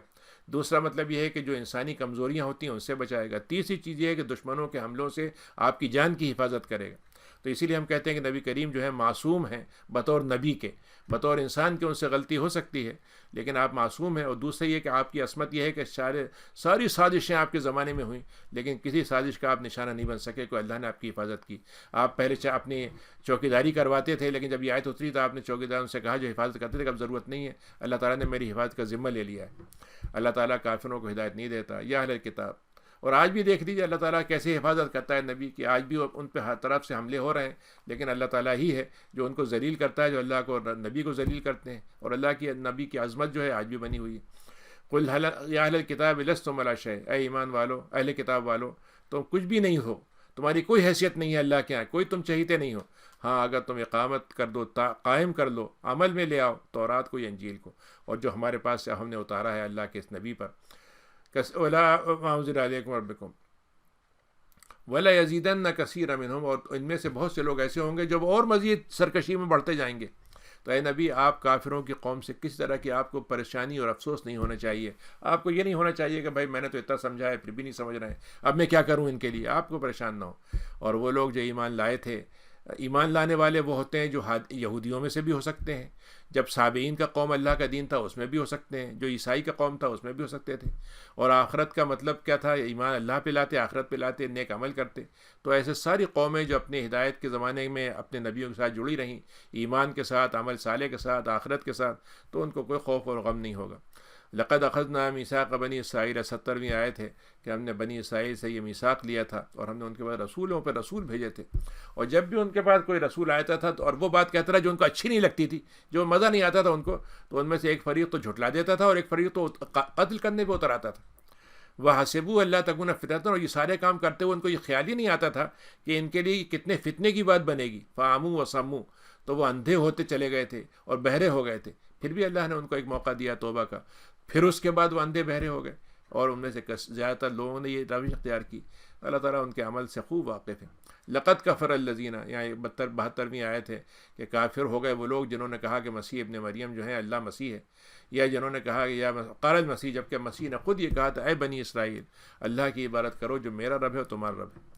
اور انہوں نے یہ بھی کہا تھا جو اللہ کے ساتھ کسی کو شریک بنائے گا تو اللہ تعالیٰ اس پہ جنت کو حرام کر دے گا اور جہنم اس کا ٹھکانہ ہوگی اور مددگاری کہیں سے اس کو نہیں ملے گی. لقد کفر الذین قالوا، اور وہ لوگ تو بالکل کافر ہو گئے جنہوں نے یہ کہا کہ اللہ تعالیٰ 3 میں سے ایک ہے، ایک خدا ہے، ایک عیسیٰ ہیں ان کے بیٹے، اور ایک جبریل ہیں یا ایک مریم ہے. ثالوث کہتے ہیں، ٹرینٹی آف گاڈ. تو 3 میں ایک اور ایک میں 3. اللہ تعالیٰ تو صرف ایک ہے. اور اگر اب بھی وہ نہیں رکتے ہیں، جب اب تمہارے نبی آ گئے ہیں تو اس کے بعد بھی نہیں رکتے ہیں، تو یہ بات سمجھ لیں کہ ان کو جو انہوں نے کفر کیا اس میں ان کو دردناک عذاب پہنچ سکتا ہے. افرأیتم اللہ، کیا ہو گیا ان کو؟ کیوں نہیں توبہ کر لیتے اللہ کی طرف؟ کیوں مغفرت نہیں مانگ لیتے اس سے؟ اللہ تعالیٰ تو بہت معاف کرنے والا ہے. دیکھو ہم تمہیں پھر بتاتے ہیں 75ویں آیت ہے کہ مسیح کیا تھے، وہ تو اللہ کے رسول تھے، اس سے پہلے بھی رسول آ چکے ہیں، اور ان کی ماں جو تھیں وہ تو صدیق تھیں، اللہ کی وعدوں پر پورا یقین رکھنے والی تھیں، اور یہ دونوں کھانا کھاتے تھے۔ کیا مطلب ہوا؟ اگر یہ خدا تھے تو کھانا کیوں کھاتے تھے؟ خدا کو تو کھانے کی ضرورت نہیں ہے، وہ تو کھانا کھاتے تھے، خود اس میں لکھا ہوا ہے، ان کی کتابوں میں لکھا ہوا ہے، لاسٹ سپر تو موجود ہے جس میں حدیث علیہ السلام کا کھانے کا ذکر ہے۔ تو دیکھو ہم کیسے تمہارے لیے نشانیاں بتاتے ہیں اگر سمجھدار لوگ کرنا چاہیں، لیکن یہ اپنے اوندھے پن میں جو ہے اپنی بہکاوے میں چلے جاتے ہیں۔ قل اتعبدون من دون اللہ، تم ایسی چیزوں کو کیوں عبادت کرنا چاہتے ہو جو تمہیں نہ نقصان پہنچا سکتی نہ نفع دے سکتی؟ اللہ تعالیٰ ہی ہے جو سمیع اور علیم ہے۔ پھر اللہ نے کہا وہی بات جو اس سے پہلے بھی اللہ نے کہی تھی کہ یا اہل کتاب، 77ویں آیت ہے کہ اے اہل کتاب غلو مت کرو اپنے دین میں، ولا تتبعوا ہوا قوم، دیکھو تم نے کیا کیا ہے، تم نے اپنے دین میں ان قوموں کی باتوں کو لے لیا تم سے پہلے آباد تھیں، رومن مشرک تھے، گریک یہود جو تھے، ان کی ساری باتیں لے کے اپنے مذہب میں لے لی اور ان کو عیسائیت کا رنگ دے دیا۔ تو اللہ نے کہا کہ جو سابقہ قوموں کی باتوں کو تم نے لے لیا، تم کیوں ان کے پیچھے چلتے ہو؟ اور وہ لوگ بھی بھٹک چکے تھے، اب تم چاہتے ہو تمہیں بھی اور تم پھر دوسروں کو تم بھٹکا رہے ہو، اور تم سیدھے راستے سے مگر بھٹکاؤ تم بعد میں، تم خود تو بھٹک گئے سیدھے راستے سے۔ لعن الذین کفروا، اللہ نے 78ویں آیت میں کہا کہ ہم نے یہ لعنت بھیج دی تھی، اور بنی اسرائیل کے قوم میں ہم نے داؤد سے کہلوا دیا تھا ان کو لعنت بھیج دو، ہم نے عیسیٰ ابن مریم سے کہہ دیا تھا ان پہ لعنت بھیجو، اس لیے کہ انہوں نے نافرمانی کی تھی اور یہ سرکشی کرتے تھے۔ قانون لا تنہون، اور ایک جرم ان کا ایک اور کیا تھا کہ جب کوئی منکر ہوتا تھا تو اس کو کرنے میں ان کو کوئی شرمندگی نہیں ہوتی تھی۔ ایک دفعہ برائی کو برائی سمجھتے تھے، لیکن اگلی دفعہ پہ کرنے میں دھیرے دھیرے چلتے چلتے اور پھر منکر کے باقاعدہ داعی بن جاتے تھے، بلکہ منکر کو معروف بنا دیتے تھے۔ کتنی بری بات تھی جو وہ کرتے تھے۔ ترا کثیرا منہم، 80ویں آیت ہے کہ تم دیکھو گے ان میں سے بہت سوں کو کہ وہ جو ہیں دوستی کرتے ہیں ان سے جو کفر کرتے ہیں، لبئس ما قدمت لہم انفسہم، ان کو تو چاہیے تھا کافروں سے دشمنی رکھتے، کافروں سے تعلق نہ رکھتے۔ کتنی بری چیز ہے جو اپنے لیے وہ آگے بھیج رہے ہیں۔ کیا ہے وہ چیز؟ کہ اللہ تعالیٰ ان پہ ناراض ہو چکا ہے اور عذاب ہمیشہ کے عذاب میں ان کو رکھے گا۔ وَلَوْ كَانُوا يُؤْمِنُونَ بِاللَّهِ، حالانکہ اگر وہ لوگ اللہ پر ایمان لے آتے، نبی پر ایمان لے آتے، اور جو اس سے پہلے اترا ہے اس کو بھی ٹھیک سے مان لیتے، وَمَا اتَّخَذُوا مِنْ أَوْلِيَاءَ، اور ان کو دوست نہ بناتے، جو ان کے ان دونوں کو دوست بنا لیتے اور ان کو دوست نہ بناتے جو اللہ کے علاوہ ہیں، لیکن انہوں نے کیا کیا کہ بھٹکتے چلے گئے، اور جو نازل کیا گیا تھا اس کی طرف اس کو دوست نہیں بناتے وہ۔ لَتَجِدَنَّ أَشَدَّ النَّاسِ، اب یہاں پہ اللہ نے ایک عجیب آیت میں کہی یہ بات، حقیقت ہے اور آج بھی آپ اس کو آزما سکتے ہیں کہ اصلاً فطرت میں تو ہونا ہی چاہیے تھا کہ جیسے مسلمان ہیں کہ ساری قوموں سے محبت کرتے ہیں، کیونکہ وہ سمجھتے ہیں کہ بھائی یہ سابقہ کتابوں کے ہدایت والے قوم تھی ہے، خرابیاں ہیں اپنی جگہ ہیں، لیکن ان سے دشمنی نہیں کرتے، ان سے معاملہ یہ رکھتے ہیں کہ ان کو چاہتے ہیں کہ ان کے اندر جو گمراہی آ گئی اس سے وہ دور ہو جائیں۔ لیکن ان کا معاملہ کیا ہے کہ مسلمانوں سے دشمنی کرنے میں ان کو مزہ آتا ہے، یعنی ان کے مذہب میں گویا لکھا ہے یا نہیں لکھا ہے، لیکن اسلام سے دشمنی ان کی لازمی حصہ بن گئی ہے کہ تم دشمنی میں سب زیادہ کن کو سخت پاؤ گے؟ یہودیوں کو اور مشرکوں کو۔ اور تم دیکھو گے کہ جو عیسائی ہیں، جو اپنے آپ کو عیسائی کہتے ہیں، ان کے اندر مسلمانوں سے قربت پائی جاتی ہے، یعنی تھوڑی سی ان کے اندر دوستی، تھوڑی سا ان کے اندر قربت، تھوڑا سا ان کے معاملہ نرم کرنا، اپنے ملکوں کو ان کے لیے کھول دینا، ان کے سہولت پیدا کرنا، تم ان کے اندر پاؤ گے۔ اس کی وجہ کیا ہے کہ عیسائیت کے اندر ایک خاص بات ہے کہ عیسیٰ علیہ السلام کے اندر جو نرمی تھی وہ ان کے قسیسین اور ان کے پادریوں میں آ گئی ہے، اور وہ لوگ تکبر نہیں کرتے ہیں، یعنی ایسے لوگ ان کے اندر ابھی بھی موجود ہیں جس کے آثار ان کے اندر موجود ہیں، اور تھوڑا بہت ان کی وجہ سے ان کی حکومتوں میں موجود ہے۔ یہ 7واں سپارہ شروع ہو رہا ہے، سورہ مائدہ چل رہی ہے، 83ویں آیت ہے کہ جب وہ اللہ تعالیٰ نے ایسی قوم کا بھی تذکرہ کیا ہے بنی اسرائیل میں سے کہ جب ان کے پاس رسول کی بات کو سنتے ہیں وہ تو ان کی آنکھوں سے آنسو بہہ پڑتے ہیں، اس لیے کہ ان کو حق بالکل سامنے دکھ رہا ہوتا ہے، اور کہتے ہیں ہم تو ایمان لائیں گے اس پر، اور اللہ تعالیٰ ہمیں بھی اب گواہوں میں شامل کر لیں، اور ہم کیوں نہ ایمان لائیں جب کہ ہمارے پاس یہ حق آ گیا ہے، اور ہم چاہتے ہیں کہ اللہ تعالیٰ ہمیں بھی نیک بندوں میں داخل کر دے۔ فَأَصَابَهُمُ اللَّهُ، تو ایسے لوگ جو ہوں گے، آج دیکھ لیجیے ہمارے یہاں کتنے لوگ جو ہیں روزانہ کچھ نہ کچھ مسلمان ہوتے ہیں، تو ایسے لوگ ہیں جو اس آیت کے تحت آتے ہیں۔ فَأَصَابَهُمُ اللَّهُ، اللہ تعالیٰ ان کو بدلہ دے گا ایسی جنتوں سے جس میں نیچے بہتی ہوں گی، بلکہ حدیث میں آتا ہے کہ ان کو دوہرا اجر ملے گا، پہلے نبی ماننے پر اور نبی کریم کے ماننے پر 2 اجر ملیں گے ان کو۔ وَالَّذِينَ كَفَرُوا بِآيَاتِنَا، لیکن جو ہماری باتوں کو جھٹلا دیں گے اور کفر کریں گے تو ان کے لیے جہنم ہوگی۔ یا ایھا الذین آمنوا، اے لوگو تم اپنی طرف سے خود کسی چیز کو حلال مت کرو جس کو ہم نے حلال کیا ہو، اور دیکھو حد سے آگے مت بڑھنا، یعنی حلال حرام کا حق سے ہمارا ہے، تو اگر ایک چیز کو ہم نے حلال کر دیا ہے تو تم اس کو نہ کھاؤ، تمہیں پسند نہیں ہے تو مت کھاؤ، تمہیں لیے ضرورت، تمہیں ہو سکتا ہے اس سے تکلیف ہوتی ہو، بیماری کا مسئلہ ہو، مت کھاؤ، لیکن تم اس کو حرام کر دو، یہ کام مت کرنا۔ اللہ تعالیٰ جو ہے حد سے بڑھنے والوں کو پسند نہیں کرتا۔ وَكُلُوا مِمَّا رَزَقَكُمُ اللَّهُ، اور تم کو اللہ نے جو کچھ دیا ہے حلال ہے، طیب جو ہے اس کو کھاؤ تم. اللہ تعالیٰ ڈرتے رہو اگر تم مومن ہو. پھر اللہ نے ایک مسئلہ بیان کیا قسم کھانے کا کہ اللہ تعالیٰ نے کہا کہ اگر تم بیکار کی ایسی بیہودہ یوں ہی بے معنی قسم کی قسم کھا لو تو ہم اس پہ تمہاری پکڑ نہیں کریں گے. لیکن جس پر تمہارے نے قسم کھا کے مضبوط بندھن باندھ لیا, تم نے کہہ دیا کہ فلاں کام تو میں کر کے رہوں گا, خدا کی قسم, اللہ کی قسم کھا کے کہیں یا خدا کی قسم یا باپ کی قسم کسی کی. پہلی بات تو ہے کہ اسلام میں صرف اس کی اجازت ہے کہ ہم اللہ کی قسم کھائیں. اللہ کے قرآن کی قسم کھا لیں ٹھیک ہے, اللہ کے رب کعبے کی کھا لیں کیونکہ وہ بھی اللہ کا ہے, لیکن اپنے باپ کی قسم کھانا یا اپنے اور کسی چیز کی قسم کھانا ایک تو وہ جائز نہیں ہے. دوسرا, اگر ہم نے قسم کھا لی کہ ہم ایسا کریں گے اور ہم نے نہیں کیا تو گناہ ہے, اور اگر وہ قسم کھائی وہ ہم کریں گے اور غلط تھا اور اس کو کیا تب بھی گناہ ہے. تو اللہ نے کہا کہ اگر ایسی قسم کھاتے ہو تو اس کو توڑنا ہے, ضروری ہے توڑ دو. تو اس کا کفارہ یہ ہے کہ 10 مسکینوں کو کھانا کھلا دو, ایک عام متوسط درجے کا کھانا جو تم آپس میں اپنے گھر والوں کو کھلاتے ہو, یا پھر ان کا لباس دے دو 10 مسکینوں کو, یا پھر غلام آزاد کر دو. لیکن اگر تم یہ نہ کر سکو تو پھر کم سے کم 3 روزے رکھ لو تاکہ کفارہ ہو جائے, تاکہ تمہاری قسموں کا کفارہ. اذا حلفتم واحفظوا ایمانکم, اور اگر تم نے قسم کھائی ہے تو پھر اس کی پاسداری بھی کرو. اللہ تعالیٰ تمہیں اس باتیں بتاتا ہے تاکہ تمہارے اندر شکر کی صفت باقی رہے اور بڑھتی رہے. یا ایھا الذین آمنوا 90 آیت ہے کہ ایمان والو دیکھو یہ شراب اور یہ جوا اور یہ بت اور یہ پانسے پھینکنا اور فال نکالنا یہ سب شیطان کا عمل ہے اور بڑی گندی چیز ہے. تو تمہیں چاہیے کہ اس سے بچو اگر تم کامیاب ہونا چاہتے ہو تو. اب انما یرید شیطان کیا چاہتا ہے کہ تمہیں ان چیزوں کے ذریعے سے تمہارے درمیان میں عداوت و دشمنی جو ہم نے مسلط کی ہے یہودیوں پر اور عیسائیوں پر, وہ چاہتا تمہارے اندر بھی یہ چیز آ جائے. یعنی یہاں انسان کا مسئلہ یہ ہے کہ شیطان کا کہ جو اس پر اللہ نے رسوائی مسلط کی وہ ہم پہ مسلط کرنا چاہتا ہے. تو وہ کیسے ہوگا؟ وہ شراب کے ذریعے سے ہوگا, وہ جوئے کے ذریعے سے ہوگا. جوا کیا ہے کہ ایک کا فائدہ اور سارے لوگ لٹ گئے. آج دیکھیے لاٹوں میں ایک کی کچھ چیز دکھا دی جاتی ہے کہ $1,00,000 مل گئے, لیکن جو 50 لاکھ نے پیسے خرچ کیے تھے اور ڈوب گئے اس کو کوئی نہیں بتاتا, اور جو اس میں دیوالیہ ہو جاتے ہیں خرچ کر کے ان کا ذکر نہیں ہوتا. تو اللہ تعالیٰ نے کہا کہ قسمت کے حال سے نکالنا, قسمت کی بنیاد پہ پیسہ کمانا یہ جائز نہیں ہے, اور شراب کی سے لینا یہ تمہاری عقل کو مارے گا, عقل کے ذریعے تمہارا دین ختم ہوگا اور دین کے ذریعے تمہاری انسانیت بھی ختم ہوگی. وَيَصُدَّكُمْ عَنْ ذِكْرِ اللَّهِ, ظاہر ہے کہ یہ کام جب تم کرو گے تو اللہ کے ذکر سے غافل ہو جاؤ گے, نماز سے بھی غافل ہو جاؤ گے. تو کیا اب تم رکنا چاہو گے کہ نہیں رکنا چاہو گے؟ اب یہاں پہ یہ جملہ ہے کہ حال تم رکنا چاہتے ہو. تو اس میں تو صحابہ نے جب سنا تھا انہوں نے کہا تھا کہ بالکل ہم رکنا چاہتے ہیں. لیکن آج ہمارے ایسے انٹلیکچوئل ہیں جن کا خیال یہ ہے کہ اللہ میاں نے ٹھیک سے بات نہیں سمجھائی ہمیں, یا وہ سمجھا نہیں سکا ہمیں, اور کہیں بھی اللہ تعالیٰ نے نہیں کہا کہ یہ حرام ہے. تو کہاں لکھا ہوا ہے؟ یہ تو جو الفاظ ایسے جو قانونی طور پر ان کی قیمت نہیں ہے. بڑے بڑے قانون داں حضرات, ایک بڑے مشہور قانون داں ہیں اور بڑے مشہور شخصیت کے بیٹے ہیں, انہوں نے یہ بات کہی اور ان کو شرم نہیں آئی اس بات پہ سمجھنے میں کہ قرآن مجید کو ذرا سا مطالعہ کر لیتے وہ, اور اس کے اسلوب کو سمجھ لیتے کہ اللہ تعالیٰ جب کہتا ہے کسی بات کو تو فرض کرنے کے لیے کیسے الفاظ استعمال کرتا ہے اور روکنے کے لیے کیا کیا باتیں کہتا ہے. وَأَطِیعُوا اللَّهَ وَأَطِیعُوا الرَّسُولَ, دیکھو اللہ اس کے رسول کی اطاعت کرو اور اس سے بچتے رہو گناہ سے. ایسا نہ ہو کہ اللہ تعالیٰ تم سے ناراض ہو جائے, اور اگر اس کے بعد بھی تم پھر جاتے ہو تو اس بات کو سمجھ لو کہ ہمارے رسول کا کام تھا پہنچا دینا, اس نے پہنچا دیا. لیس علی الذین آمنوا, ٹھیک جی ٹھیک ہے انشاءاللہ.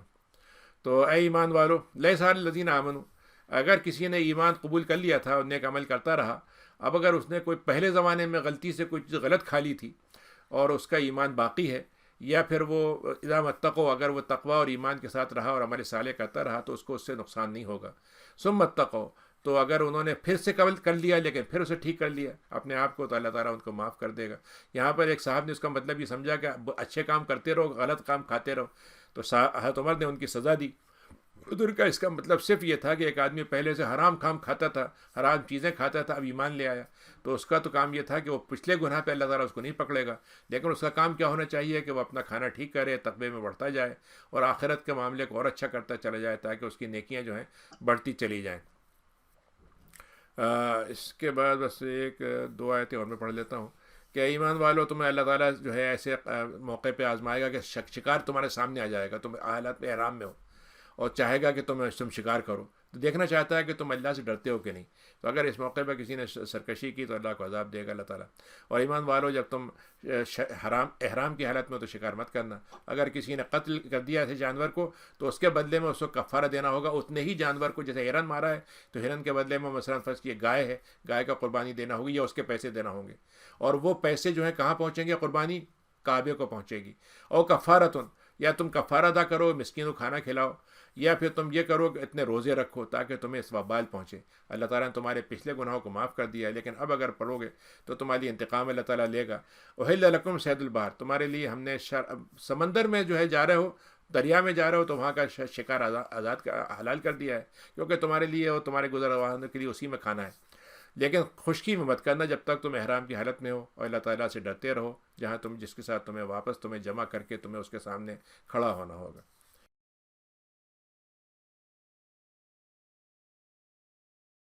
یہ 3-4 سوالات ہیں نبی صاحب، جلدی سے ان کو مختصراً اگر جواب دے سکیں، اس لیے کہ وقت جو ہے وہ جی بہت تھوڑا سا بچا ہے، میں پیش کرتا ہوں ان کو.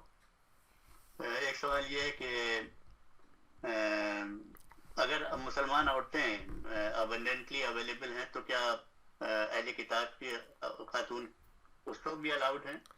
اس میں اسلام کی 2 احکام ہیں. پہلا حکم تو یہ ہے کہ مسلمانوں کی فرسٹ چوائس جو ہے وہ مسلمان ہونا چاہیے، یعنی مسلمان کی شادی مسلمان سے ہونا فرض ہے، واجب ہے، سنت ہے، لیکن اہل کتاب سے ہونا ضرورت ہے.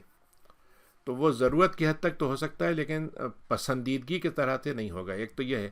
دوسرا یہ کہ حضرت عمر کے زمانے میں یہ اصول بنایا گیا تھا کہ جو مسلمانوں کے جو ڈپلومیٹ ہوتے ہیں، جیسے مثلا یا بڑے بڑے عہدیدار ہوتے ہیں، وزیر ہوتے ہیں، یا جو اچھے عہدیدار ہوتے ہیں، وہ لوگ جو مسلمانوں کے نمائندہ ہوتے ہیں ان کو شادی سے روک دیا جائے گا.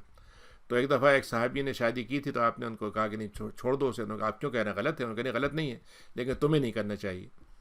تو 2 حکم اس میں دعوے کی نظر سے بھی نہیں. دعوے کی وہی تو میں کہہ رہا ہوں، ضرورت ہے تو ضرورت اگر بنتی ہے تو ضرورت کی حد تک کیا جا سکتا ہے. ٹھیک ہے، بہت شکریہ. اچھا، یہ ایک سوال اور ہے کہ حضرت موسیٰ علیہ السلام کے بارے میں جب اللہ تعالیٰ نے کہا کہ ہم تمہیں دوری کر دیں گے، ڈسٹنس کر دیں گے تم کو اپنی قوم سے، تو اس کا کیا مطلب تھا؟ کیا وہ حضرت موسیٰ علیہ السلام وہاں سے چلے گئے؟ مطلب وہ زمانہ ان کا گزرا، لیکن اس کے بعد وہ ان کا پھر انتقال ہو گیا تو ان کو اللہ تعالیٰ نے اٹھا لیا بس اس طرح سے. تو یہ 40 سال تک ان کی قوم بھٹکتی رہی. ان کی قوم بھٹکتی، موسیٰ علیہ السلام اس سے پہلے انتقال کر گئے تھے. اچھا، قرآن میں کہیں وسیلے کے سلسلے میں کوئی ایکسپلیسٹلی کوئی بات کہی گئی ہے؟ 2 جگہ لفظ آیا وسیلے کا. ایک تو یہ آیا یہاں پر کہ اللہ تعالیٰ کے ساتھ تم وسیلہ اختیار کرو، اور دوسری جگہ وسیلے کا لفظ آیا اور اس میں لفظ آیا کہ عمل صالح کرو. اچھا، یعنی ہم وسیلے کا مطلب عمل صالح ہے. جی ہاں. اچھا، کچھ ریسٹورینٹس ہیں ہندو، اس میں لکھا ہوا ہے کہ سم ریسٹورینٹس سے Hindu prayers on their vegetarian food before اور آفٹر کوکنگ.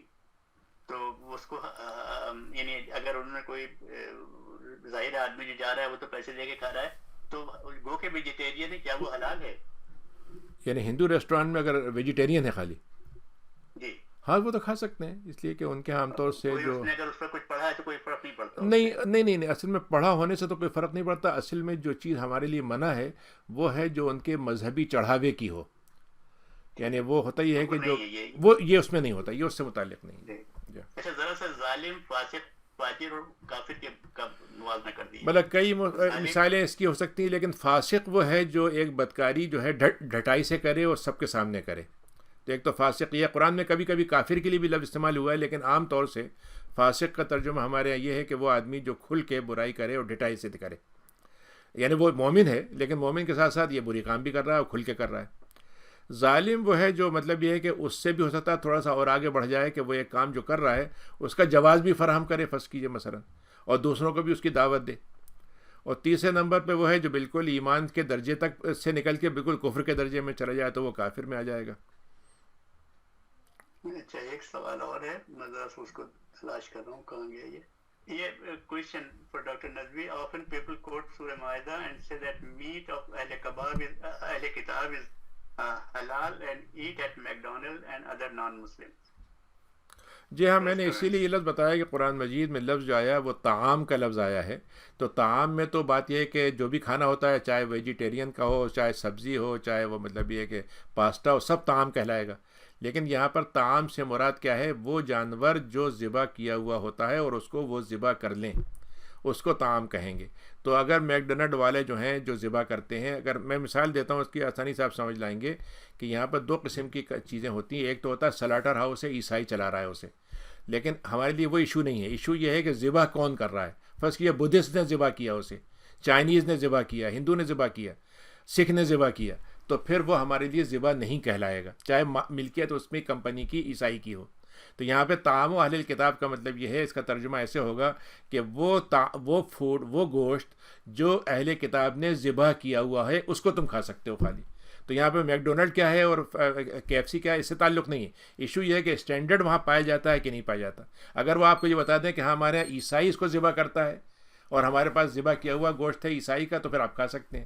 لیکن اگر ایسا نہیں ہے تو آپ خالی یہ کہہ کے نہیں کہہ سکتے کہ بھائی مطلب KFC والا عیسائی ہے تو اس لیے اس کا جائز ہے. اور آپ یہ بھی نہیں کہتے جو آج کل عربوں نے رکھا کہ بسم اللہ پڑھ کے کھا لیجیے. بسم اللہ کی اسی وقت بسم اللہ معتبر ہوگی جب جانور کے ذبح کرنے کے وقت میں اس کو پڑھا جائے. بعد میں 10 دفعہ پڑھتے رہیے، کوئی فرق نہیں پڑے گا. میں میرے خیال میں سوالات آج اور 7:39 ہو گئے ہیں، افطار کے وقت ہو گیا. رشتی صاحب جلدی سے آپ بھی کر لیجیے. جی جی فرمائیے.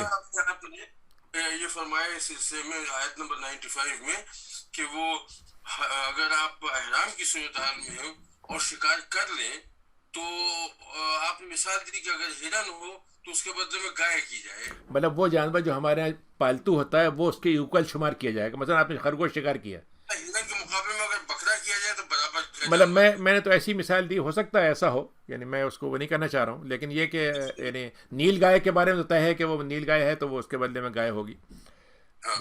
جی ہاں، لیکن یہ کہ مثلا جیسے جی ہاں اس طرح سے ہو سکتا ہے. باقی یہ کہ اب تو اللہ میاں نے آسانی کر دی، اب شکار ملتا ہی نہیں ہے وہاں. اللہم اغفر لنا، اللہم ارحمنا، اللہم اشفنا اشف مرضانا مرضى المسلمین. اللہ ہمارے بیماروں کی صحت یابی فرما، اور رمضان میں ہمارے لیے سب کے لیے بہتر اسباب فراہم فرما، صحت کے، عافیت کے، روزوں کی نیکی کو بڑھانے کے، ہر طرح کے نیکیوں کو کمانے کے، اور ہماری سب کے لیے سب سے بہتر جو اسباب ہیں بیماری کے، اس سب سے ہر طرح کی چیزوں سے، آفتوں سے ہماری حفاظت ہو. سبحان ربک رب العزت عما یصفون وسلام علی المرسلین والحمد للہ رب العالمین.